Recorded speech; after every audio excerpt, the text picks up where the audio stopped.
So one of the things that I loved about preparing this presentation was the word joy. The word joy attached to reading and writing is so delightful because sometimes in education we can get a little focused on achievement. But what is achievement without joy?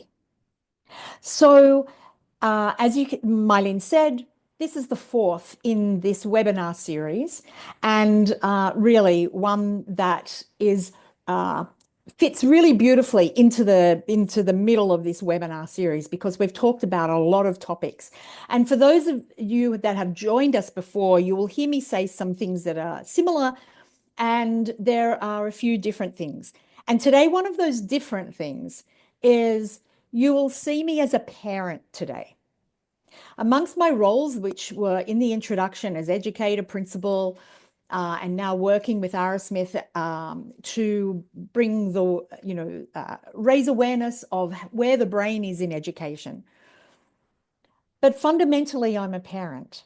And as in my role, finding out about Arrowsmith actually came about not only as my role as an educator, but also as my role of a parent. And here you have me in this slide here. You see myself a few years ago with my son. And he was diagnosed at 3.5 with a learning difficulty. And that took us, once we found out about Arrowsmith, that took us from Australia to Canada so he could access the program there, because even though he had fantastic teachers and fantastic therapists and fantastic programs all through here from 3.5, life once he got to high school was pretty difficult. And so by the time I found out about Arrowsmith, he was 16. So we went to Canada, and you'll see there we went from December in the heat of Australia to winter in the middle of Canada. And there he is. And then he did a number of years in the Arrowsmith program and now is leading an independent life, which is what we all want for our children. So I had to reveal that about myself today and about my son, because you're going to see my son and myself as a parent. So this is what I hope to talk about today. Reading and writing with joy. What is that? And what is literacy? What lies in the brain underneath the tasks of reading and writing? What is dyslexia? What is dysgraphia? And then what is Arrowsmith?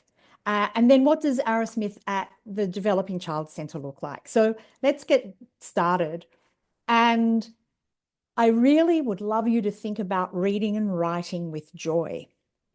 And let me share a moment of my life many years ago now with my son and look at the joy of reading. And for all the parents in the room, you will have experienced this type of experience, with the delightful experience with your child. Okay, the go-karts. Wow. Lion King. Simba. That is Simba. Wow. That's Mufasa. Wow. He's a lion. Simba. Who's this? Mufasa. Wow. He's a lion. Simba. That is Simba. The go-karts. The go-karts. Here comes the orange go-kart. Here comes the yellow go-kart. Here comes the green go-kart. Here comes the winner. Again? Okay. As you can see, I went on a bit of an archaeological dig in our family videos to see that. So I'm sorry about the quality of that. That was many years ago. At that time, Robert was about just over 2. And he, like my daughter, who is 2 years older than him, enjoyed books. He loved books, and reading was joyous for him. Reading, once he started school and the demands of an academic curriculum it was part of his life, the process of reading became a lot more difficult. And of course, so did all of the challenges of school. So this is where my heart lies. And as you know, I did say, I've been a literacy consultant, and when I was working in Sydney and for the education system that I worked in, and being able to be part of the joy of reading for students really was brought a lot of joy to my life. So I'm going to ask you, why do you read? There are so many ways in which we read every day. We read, and here on the screen, you'll just see some of those. Of course, we read for our work. We read when we go into a store. We read news. We read our social media. So what types of reading we do every day is multiple types of reading. And what about writing? Why do we write? And of course, writing these days takes many forms. And we write with many different tools. So think about what we do write every day. And we do write every day, actually. Even it might not be with pen and paper. It might be with our finger. It might be with a stylus, or it could be with a keyboard. So what is literacy? Because when we look at reading and writing, typically what we think about is literacy. Literacy is the ability to access and take in and analyze and communicate information in a variety of formats. And of course, these days, that variety of formats and the forms of communications and technologies are different in 2022 when this definition was written than it was when I first started teaching in 1982. And so the literacy is still the same. What we need to do, what our brain needs to do is still the same 40 years later. But how we do that, of course, has been significantly changed. The World Economic Forum places the literacy amongst their foundational literacy categories here.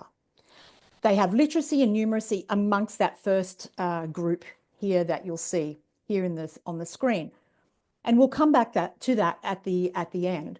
But of course, these foundational literacies are the bedrock of lifelong learning. I'm going to dig into reading for a little bit. And so these components of reading, these are also required for writing, because writing is a form of communication. It's kind of the output of the brain processes, and reading is the inputs, what the brain is taking in. So they're kind of adjacent components. So here are the components of reading, and I'm going to go into each of those now. So phonemic awareness, and I do have to apologize. You'll see here many English language examples. I'm sorry, I am not really familiar with many other language bases, so I can only speak from that English aspect. But these components of reading and writing are similar in all languages. Just the examples here are in English. So what phonemic awareness is, which is a huge component of reading, but it's an auditory function. So this is the ability to hear and identify the sounds of the spoken word. And it's a huge component of reading. Now, we also always hear that, you know, English is a complex language to learn. It has 44 phonemes, so 44 sounds that someone has to recognize to understand words or hear words. Arabic has 36 phonemes, Hindi 49, Italian 31, Spanish 24. So they are not related to the alphabet of the language. but they're related to the sound of the language. Then, of course, we have phonics, which is connecting the letters to the sounds. So there you have graphemes, which then represent the phonemes that I talked about in the previous slide. Then we put alphabet to that. We put letters to that. And that's how those examples there are the graphemes. That's phonics. Then we have fluency. Of course, to be able to read and write, we need to do that. We need to communicate our thoughts and ideas fluently. So we need to intake through reading. We need to be able to intake that fluently, and then we need to output fluently. And then, of course, a huge component of reading and writing is the vocabulary. We have to have a significant grasp of vocabulary, knowing the words to help our comprehension and, of course, to help our communication through writing. And then, of course, comprehension brings all of that together. And where does joy sit in this process? Comprehension brings joy. It brings joy of the reading process. It brings joy of the writing process. Because truly, if we are not understanding or comprehending what we're reading or what we're writing, really, it just is a mechanical process. Oh, I've got to change it, I Sorry. think. I'm trying to do my own. Thank you. So that comprehension is what brings joy in our lives, because if we're not comprehending, it's a very mechanical task. So knowing the components of reading then, what lies underneath in this? What is happening in the brain when we're doing reading and writing tasks? So let's have a look at a cognitive lens here. And I apologize for those of you who have been here, and this is your fourth part of my webinar series. So you just have to bear with me for a moment because I need to repeat this for people that are joining us for the first time. So what's happening in the brain? We know our brain is so important to every single task that we do, every simple task, every complex task. The brain is involved in every single thing we do for 24/7 in our lives. So our brain is composed or designed of a series of highways and stations or networks and connections that come together and collaborate. And those highways and networks come together. We call them, in Arrowsmith language, we call them a cognitive function. And the necessary highways and networks come together to do a specific job. So it's not just one network or one highway that is used in a task. We're bringing multiple functions or multiple networks and highways together to complete tasks. It's never just a one function process, task, sorry. What we also know is all of us here in this webinar and all of us in the world have these cognitive functions that are operating on a continuum, anywhere from superior to very severe. And I can promise you that they're not all in one area of that continuum in one person. Every single person, no matter what their ability looks like, has these functions on these continuums. Some will be superior, some will be very severe, some will be in the middle, some will be either side of that. So we all know our strengths and weaknesses, and that's what I mean here about the functions that are performing, overperforming, or very strong when they perform okay, or they're underperforming. All of those functions in our own brains are on that continuum. So we have many cognitive functions happening in our brain. Arrowsmith focuses on around 10 or more of those. And these are the functions here on the screen are the ones that are probably the most critical in our lives, but there are many others that we have, of course. These are the names we give to these cognitive functions, and you'll hear from different ones in my presentation today. I talked about our unique cognitive profiles. We all have a unique cognitive profile. So let's have a look at some of these cognitive functions as I promised in this section. Let's have a look at what is lying beneath the reading and the writing process. So let's take a look at reading. Reading requires 10 cognitive functions to come together to perform the task of reading. It does depend on what type of reading you're doing. Are you reading silently? Are you reading out aloud? What type of text are you reading? All of the process, the task of reading, the individual tasks of reading, that of what is required by all of us goes back to what do we read, depends on which of the cognitive functions need to be performing well to do that particular part of the reading process. And this is the same in writing. In fact, the 10 cognitive functions that are required for reading, 8 of those are required for the task of writing. And again, go back to that slide where I asked you, what is the type of writing you're doing? Well, that depends, whatever the task of writing is, depends on which cognitive functions we need to do that particular task. So I tried to break this down a little bit more, and I'm sorry this text is a little small. I tried to be a bit efficient with my slides, but what I want you to do here is concentrate on the 2 right-hand side columns. So I've broken down the cognitive functions and then how it's used in the reading and writing process. And you'll get a recording of this. So I am going to move through this fairly quickly, but you'll get the recording and you can go over it. So symbol relations is probably, and you would have heard, if you've joined me before, you would have heard me talk about the praises of symbol relations, the significance of symbol relations. It's probably the most critical cognitive function in our lives. Why? Because symbol relations brings the comprehension. It helps us understand. It helps us understand the concepts that we're reading or hearing and bringing that knowledge into the brain and doing something with that knowledge. In fact, it processes that knowledge pretty quickly. So in reading process, this is absolutely required for the comprehension of any text. And it helps us write a logical text, because you have to understand concepts and comprehend those to be able to write them in a clear and fluent text.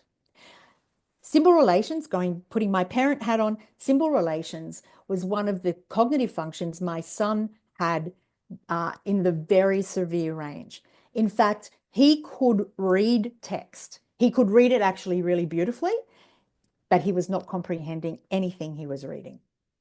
So the next one, symbol recognition. That's pretty self-explanatory. So that is being able to recognize the symbols, the individual symbols that form words. No matter what language we're reading, it's still the same function. So we need to be able to recognize the symbols to read accurately and quickly. And of course, in the writing process, we need to be able to recognize the symbols to be able to spell correctly. Okay? Hurry up. Write nicely. In the motor symbol sequencing cognitive function is responsible for automated motor plans. So when we read, our eyes track across the page. We don't think, when we read efficiently, we are not thinking individually about that process. Oh, I'm getting to the end of the line. I have to return and sweep.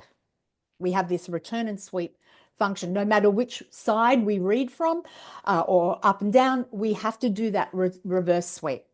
And we just do it automatically. So that is motor symbol sequencing is responsible for that function of the reading process. Of course, in the writing process, it's responsible for taking the thought out of our brains and shooting that writing out of our hands, no matter whether that's with a pen, with our finger, or on a keyboard.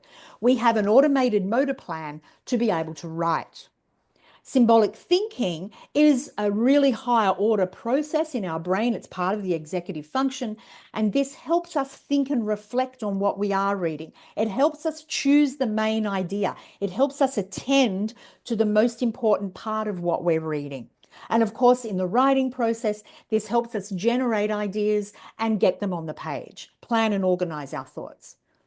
The memory for information again, may sound logical that we need this in reading. We need to be able to remember the facts that are not necessarily related to each other. So it's not, you know, 5 concepts coming together that are related.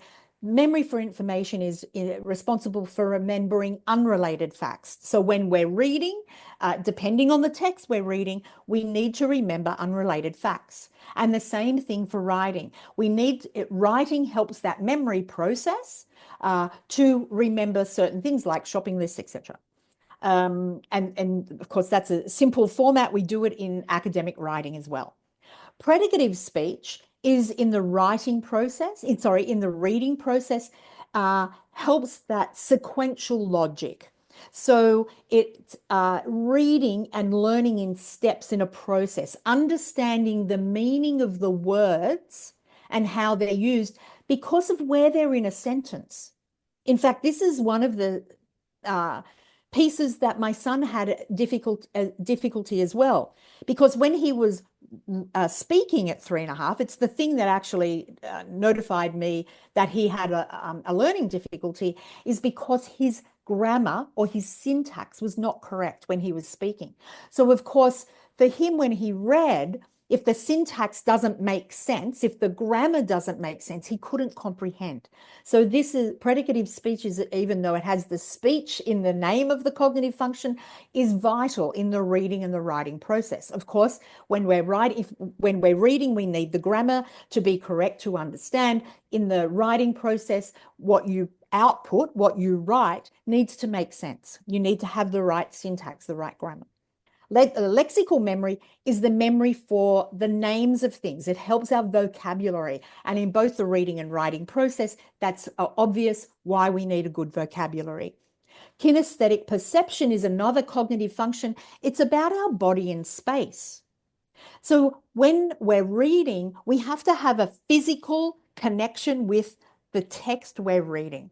No matter what form we're reading that text. It could be auditory, actually, but it's where our body is in space to the reading of the text.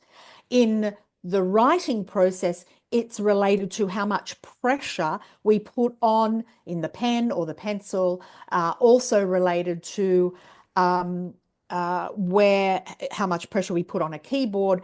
Is our hand positioned correctly for writing? If you have a difficulty here, it's hard to know what's happening with our body in that process. And then there were 2 cognitive functions that were only responsible in reading and not writing, and these are auditory speech discrimination. Really important. This is the sounds, this is the phonetics, that phonemic awareness, listening to words and knowing those speech sounds. So being able to determine the difference between hear or fear. In that reading process, the speech, the phonetics of a word is very related to how we read the word, because when we read the word on a page, we're actually putting it in our brain in a sound. We just don't say it out aloud. But also in the reading process, many times we're asked to read out aloud. And in fact, one of the questions from parents that sent it in is, you know, how can they do this but not be able to read out aloud? So they're nervous to read out aloud. This is because they could have difficulty here. And another function here, which also has to do with speech, is Broca's speech pronunciation, because this is the phonetic aspect. It's the pronunciation, how to say the words, the learning and the remembering of the sounds associated with the letter combinations. I'm sorry if that was a bit too quick. Let's go back to the World Economic Forum and where literacy and reading and writing sits in the learning, lifelong learning. It sits right across. We need literacy, even though it's in the foundational literacy. Actually, it's called a foundational literacy because you need that for all of lifelong learning.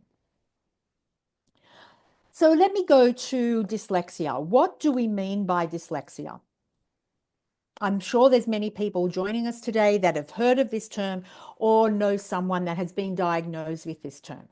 And at Arrowsmith, what we like to do is go under the label. While we know the label it gives a description perhaps of the difficulty someone is having, but it comes from observed behaviors. And so it gives a name to a series of behaviors that we see. For Arrowsmith, we go under those labels because we want to determine what are the cognitive functions that could be giving that particular diagnosis. So dyslexia is a learning disorder that is typically, and you would understand this, the difficulty of reading. And it's a critical part of literacy, of course. And we've already talked about the various cognitive functions that are required for reading. So someone with a dyslexia diagnosis could, in fact, have these cognitive functions somewhere on this continuum. They may have some of these cognitive functions that are very strong. They may have some of these cognitive functions that are very weak, or they could have significant cognitive functions, the really important ones. There's some that are more important than others. They could have them even at a mild difficulty, which really can give a diagnosis of dyslexia. In fact, last year in Madrid, one of the schools here did a research study using an Arrowsmith exercise for a group of students with dyslexia. Each of those students had a very different profile when we looked at the diagnosis and the challenges that student had, but they did have one thing in common. They did have symbol relations, that cognitive function that is responsible for comprehension. They all had that as weak. And I'm not saying that's the same with all students with dyslexia or all people diagnosed with dyslexia, but this particular group did. And so we worked on an Arrowsmith exercise for those students. So what is dysgraphia? Of course, we're talking about literacy here. Dysgraphia is a disorder in writing. It's called a writing disability. So it's could look distorted or incorrect. So what are the significant, I've already talked to you about 8 different cognitive functions used in the process of writing. Typically, these are the ones that are difficult or underperforming. It could be a combination of, or one in particular, that is giving that dysgraphia diagnosis, or the behaviors that give that dysgraphia diagnosis. And I've already explained those. And when you get the recording, you can go back over these. And these are all on our website, of course. These cognitive functions are all described on our website. So what do literacy challenges in the classroom look like? And I think I don't need to read this. I think that everyone joining us would be able to place what a literacy challenge looks like in the classroom. Anywhere from understanding to what is read or heard, or understanding in what you're writing, to being able to, very difficult to read particular words or write in a timed exam, for example. But what does that look like in the workplace? Sometimes we get so fixated in education that we're fixated on, students in school. But of course, students in school have to go to the workplace. They can't stay at school for the rest of their lives. So if the challenges are not overcome in those early years, of course, it's going to go through life. So literacy challenges in the workplace means that someone is not necessarily completing a task in the allotted time in the workplace. They might find it difficult to have conversations or understanding conversations in the workplace, so they may not understand the instructions on what they've got to do. They may have to reread emails over and over again. So, these are some of the challenges that can be poor time management, because simply the process of reading and writing takes a lot longer for some people than others. For leaders in an organization, this is a really important thing to understand. For our team members that may have challenges here, we need to be understanding this profile of people we work with to understand how they perform. Doesn't mean they're necessarily underperforming because they're unskilled. It may mean that they just need more time. The literacy challenges in life, of course, there's literacy challenges in work and at school. But of course, we have the same challenges in our life. It does mean that we need to reread something over and over again. People can't understand what we're writing, either handwriting or even if there's no logical sequence to what we're writing, we're not being able to convey our thoughts in an email to a friend or, in a text to a teacher at school. So these literacy challenges, if not overcome, can stick with us throughout life. So how do we know what are the cognitive functions that are perhaps underperforming if we do have literacy challenges? Well, Arrowsmith has a questionnaire, and this one, here's the link here. So you could fill this out. And what it does for you is tells you which of the cognitive functions that are strong and which ones are potentially underperforming. Of course, this is a self-report questionnaire, but you know yourselves, or you know your child, or you know someone you work with, you know how you perceive them. Okay, so I always thought once I came into the Arrowsmith world, I wish I had have known about cognitive functions of the students I worked with, because I actually would have understood them better and I would have been able to work with them with more understanding and compassion as a teacher. I would like to think I was that anyway, but I would have had a more in-depth understanding about the brain processes and how that was working. And the same for my son. I wish I had have understood that just a little bit better, because when he did find some of the life's challenges difficult, which I thought he should be able to understand because he was an intelligent boy, I couldn't understand why he couldn't do certain things. It wasn't until we did the Arrowsmith assessment, which is the next piece here, that I really understood how he operated. So both of those are available, and of course available through TDCC. So what is Arrowsmith? I thought I might be able to explain this a little more by, again, one of our family home videos. This is Robert after he has completed his Arrowsmith journey, and he was asked to give a graduation speech to a following group of students. So this is what he said about reading. As you can probably all guess, I struggled with understanding what I read. The biggest change I remembered from my first year was when I was reading The Hobbit with the help of an audiobook. I was following along, and as I was reading, the audiobook skipped a couple of pages. I was annoyed because I knew that I would have to read those pages without any audio. I started to read them. As I was reading, the most beautiful thing happened. The words on the pages were not just words anymore. They were pictures in my head. At the end of reading those 2 pages, I couldn't help but burst into tears and looked at Mum and said, "Mum, I understood it." That was a sentence I thought I would never say. That was the turning point in my life. That is when I knew that my potential for life had started to unlock. This year I have read a number of books and I've understood every one of them. The most difficult book that I thought I would have trouble with was a book called The Philosophy of Batman. I had no trouble whatsoever understanding that book, even though it had a lot of big and complex parts to it. Batman has always been my favourite hero, but now I have a greater understanding of the character. When I was reading it, I couldn't put it down. And it only took me about a week to read it, and it was a 280-page book. This would never have happened before Arrowsmith. Before, it was just a pipe dream. I've never read so much in my entire life than I have over this last year and a half.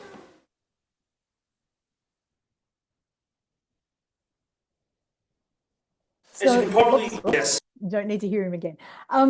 So that's one outcome that can occur from Arrowsmith, and that was significantly because he had that comprehension difficulty. And I thought I would show you some writing outcomes from students that had been in Arrowsmith.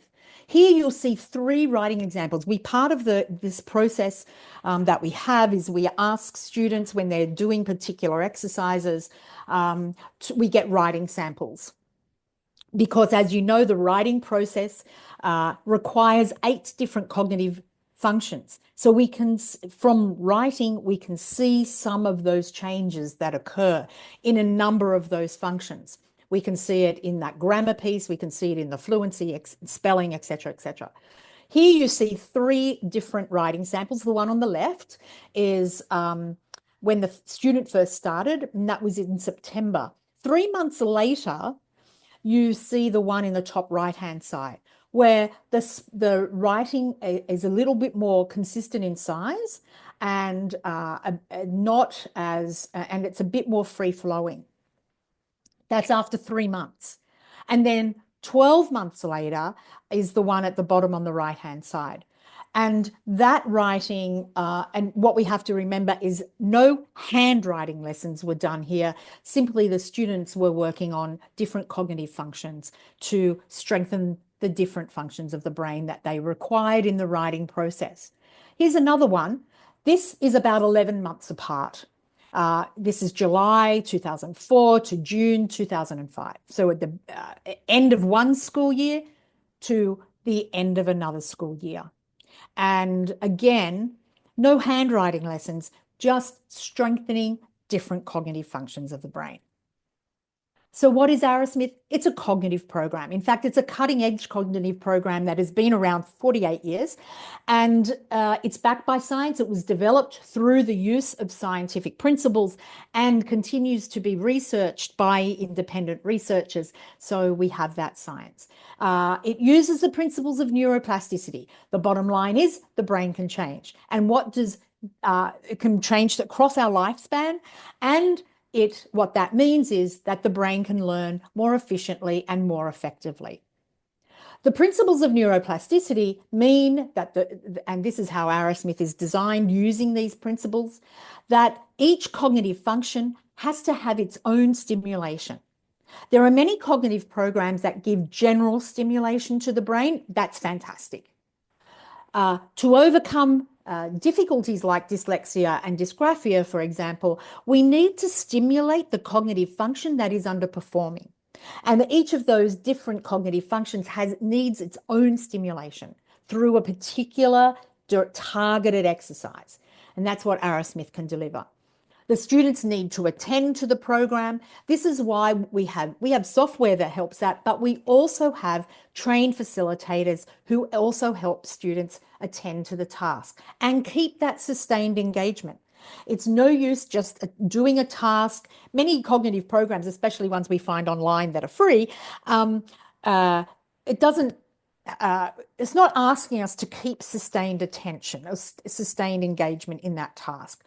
Part of the Arrowsmith suite of exercises is we build that in. It's absolutely necessary to keep that sustained engagement. And again, this is why trained facilitators are used as part of the process. We also need students their brain to be processing effortfully.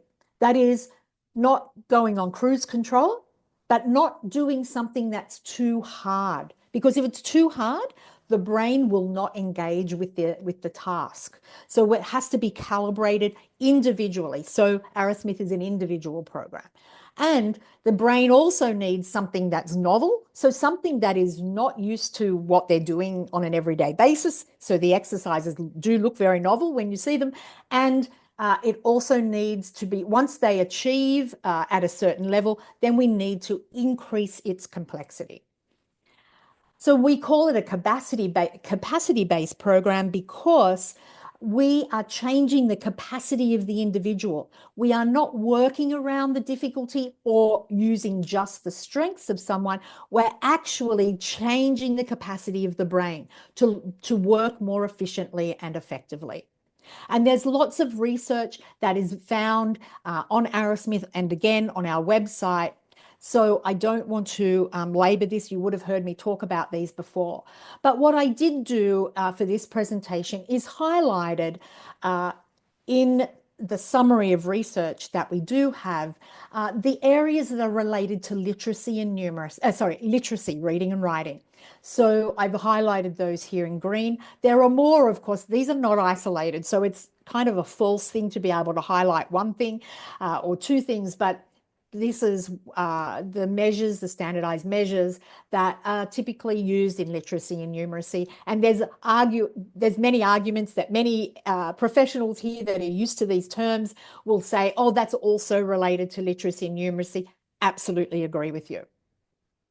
And this is the academic achievement, of course. And again, I've highlighted typically those used in the reading and writing process of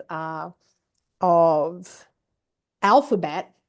But of course, mathematical processes also require the reading and writing of numeric symbols too. So I didn't really highlight that.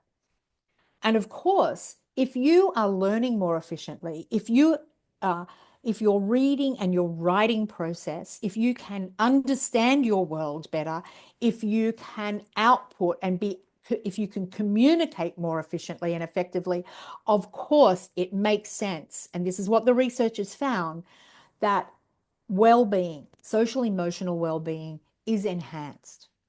Growth mindset, the I can do attitude kicks in. The optimism of a future life kicks in. The self-esteem is increased, confidence increases, mood increases, anxiety is reduced. So that makes sense if you follow that train of thought. And again, what is Arrowsmith and where is it in the world? We've just added a new country to here. We've got a site now in Portugal. So we have it in all of these countries around the world, including UAE, of course, with the Developing Child Centre. So I'm going to hand over to Carolyn now, who's going to talk to us about Arrowsmith at the Developing Child Centre. I'll hand over to you, Carolyn.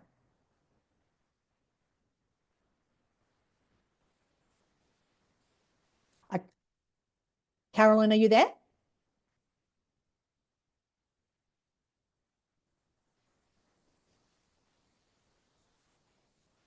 Carolyn, I'm not sure if are you there? Good. Yes, Hi. Debbie, I mean, this is Hi. still Mylene, she's here. Okay. Oh, good. Fabulous.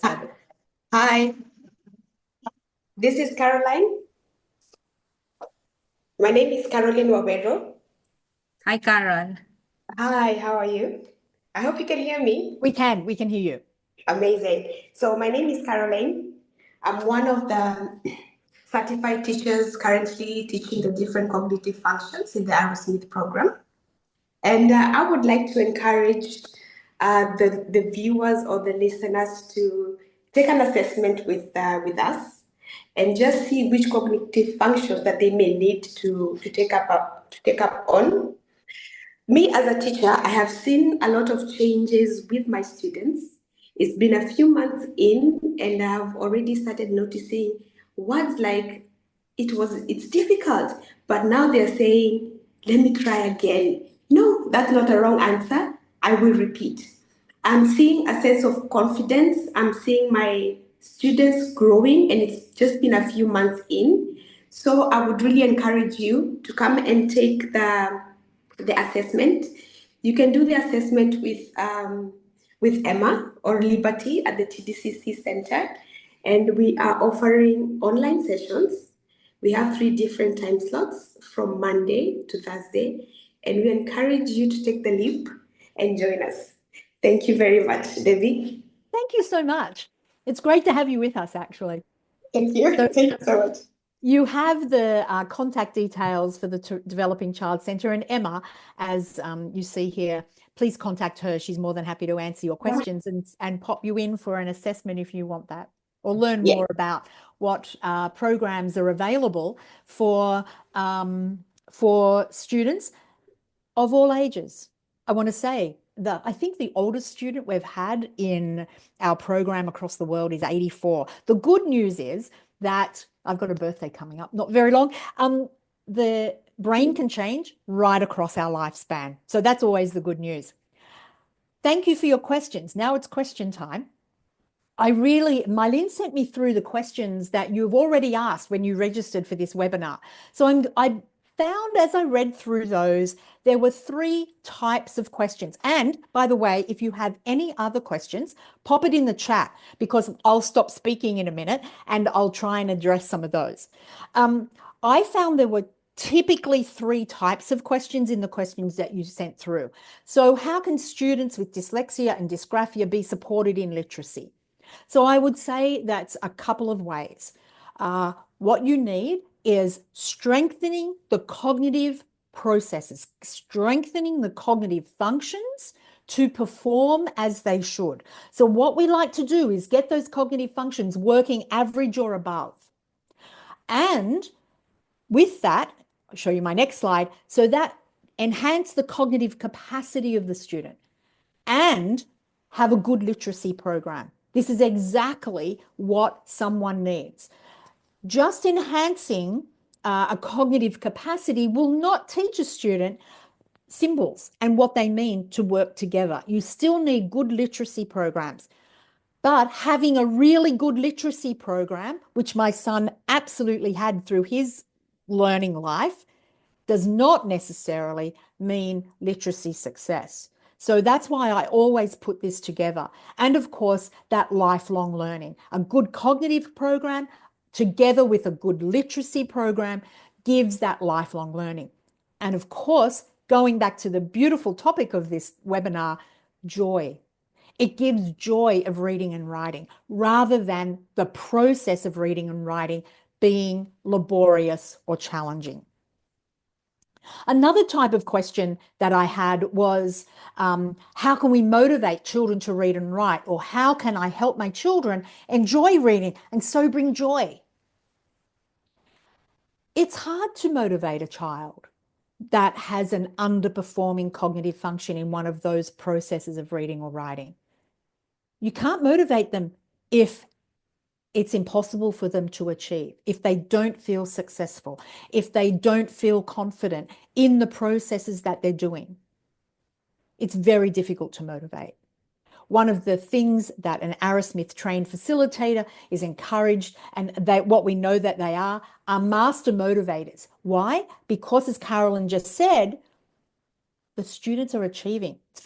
It's easy to motivate a student that is achieving success and feels confident.